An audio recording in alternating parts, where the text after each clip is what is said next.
Thanks for joining us here on Atlanta News First Plus. I'm Joy Lim Nakra, taking a look at some of the top stories that we're following right now. I want to show you the footage of a crime scene that is right now being investigated by DeKalb police. It is an overnight shooting investigation underway right now. So the victim was left lying on a sidewalk, bleeding. Atlanta News First Don Shipman is with the First Alert Breaking News Tracker at Grady Memorial Hospital with what we know about the victim and the investigation.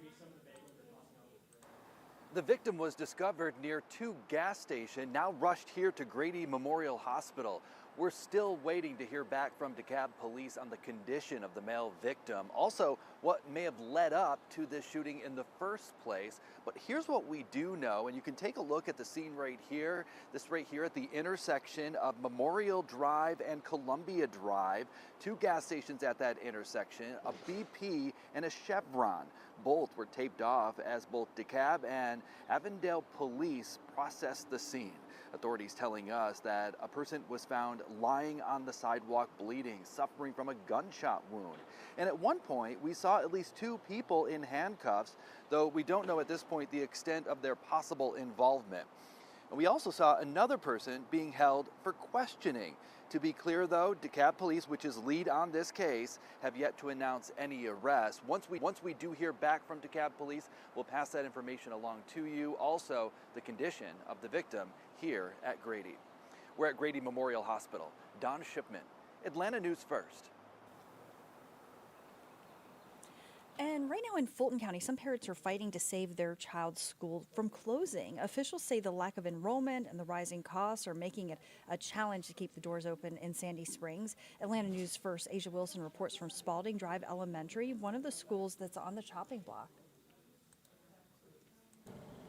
Parents and students of Spalding Drive Elementary School do not want to see the school that they love close. Some of them saying it's close to their homes and it's also so important to them and this entire community. And get this, the mayor of Sandy Springs is also backing them. Just last night, Sandy Springs City Council meeting was packed with parents fighting to save Spalding Drive Elementary School. This school and Park Lane Elementary School are on the verge of shutting down. Officials with the Fulton County School District say these schools are among 9 schools that have aging buildings and or under-enrolled.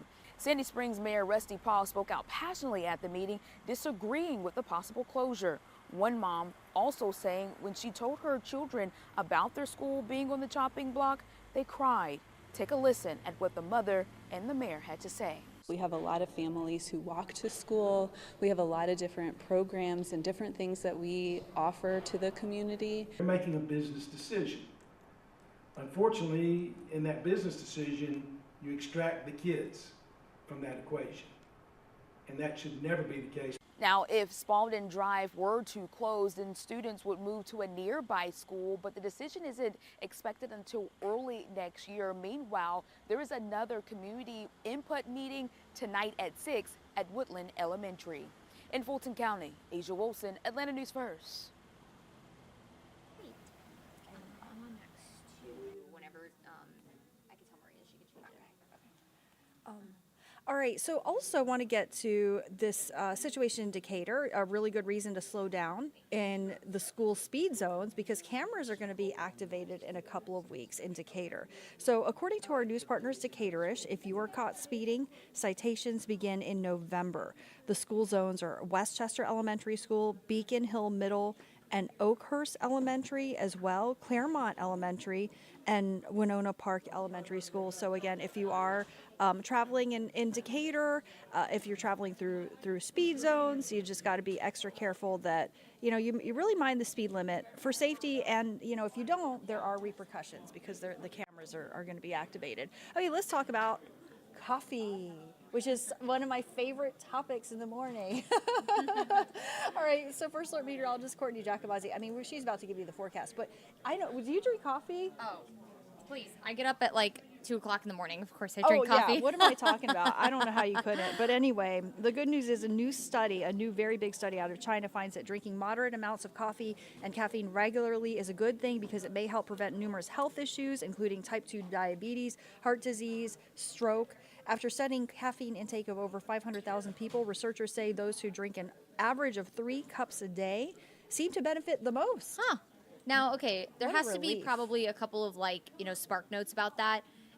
The whole diabetes thing. I mean, you have to be careful how much sugar you put in your coffee now. Correct. Because some of those drinks can really add up. You gotta be a little careful about that. But 3 cups a day, even for someone like me who gets up that early, that seems like a lot. You're What about for tiny, you? Courtney. I feel like Yeah. that would not be good for you. I don't know. I mean, listen, I feel like caffeine has minimal effect on me because I drink it so much because of the crazy schedule I work. So it takes usually about 2 cups to get me moving. But 3 cups, okay. Maybe I'll start upping my coffee now if it's going to benefit my health.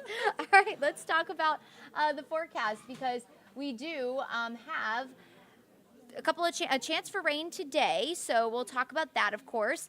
And we also have to talk about some really warm temperatures that are on the way for this upcoming week. Of course, a fall is not too far away, and so we're looking ahead to the start of a new season, and ultimately, we will look ahead to some very, very warm temperatures as well. Just getting something set up here for you, and then we will move right along. But nonetheless, you're looking at First Alert Radar right now where there are a few showers out there. And so we are going to talk about, I can't, look at me trying to multitask and I can't.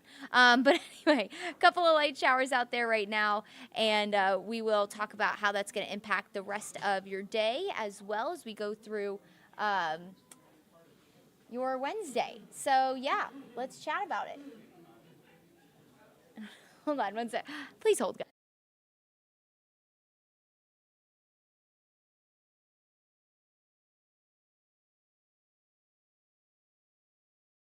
Alrighty, let's move along. This is what I was trying to, that little thing right that way was what I was trying to get for you guys. Okay, sorry about that.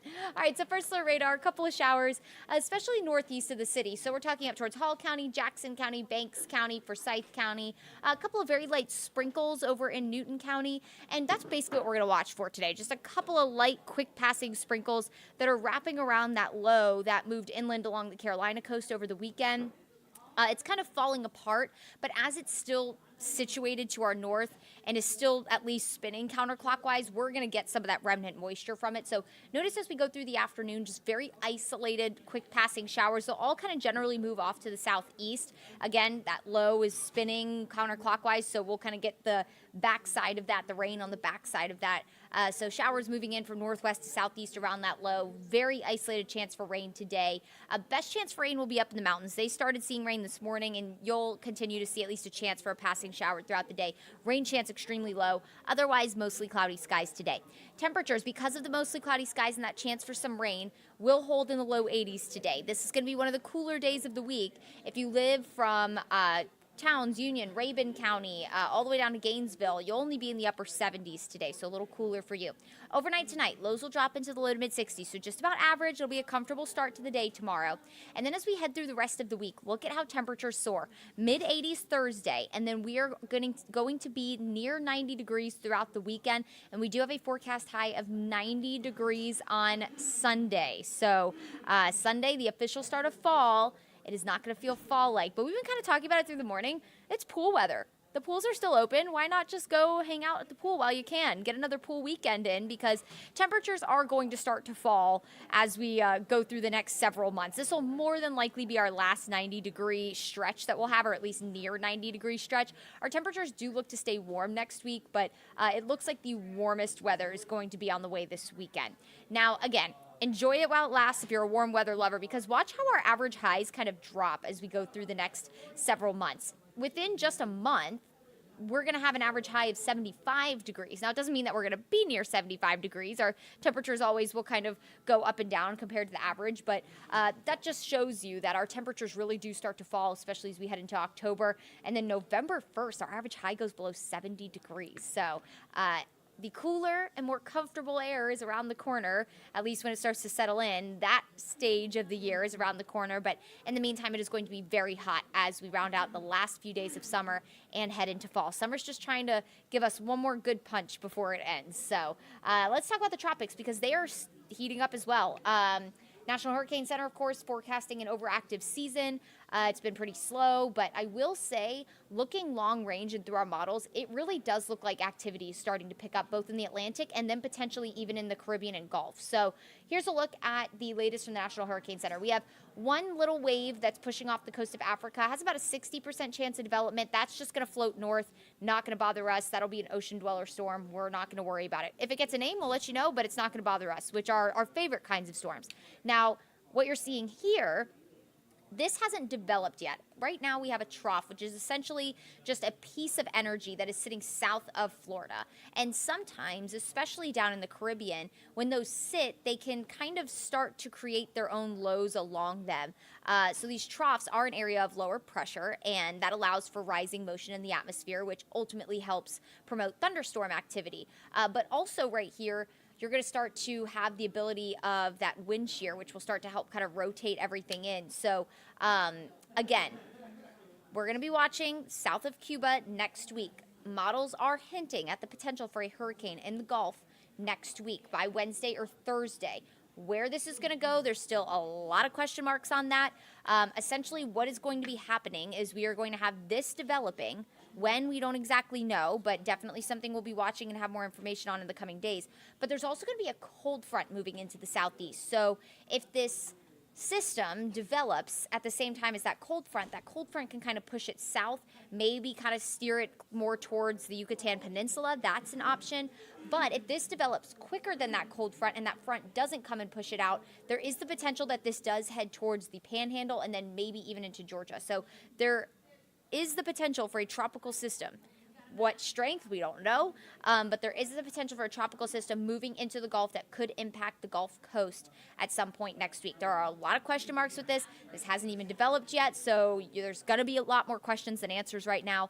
But essentially, we're watching a trough that is sitting south of Florida, and that is going to allow for some rising motion in the air to create that thunderstorm activity that could ultimately turn into a tropical system, something we're going to be watching very carefully. Right now, only a 20% chance of development through the next 7 days, just because, again, it is so early, but because our long-range models are both hinting at something developing, the National Hurricane Center is saying, all right, everyone keep your eyes right here over the next couple of days, because more than likely that percentage of a development is going to start to go up over the next couple of days.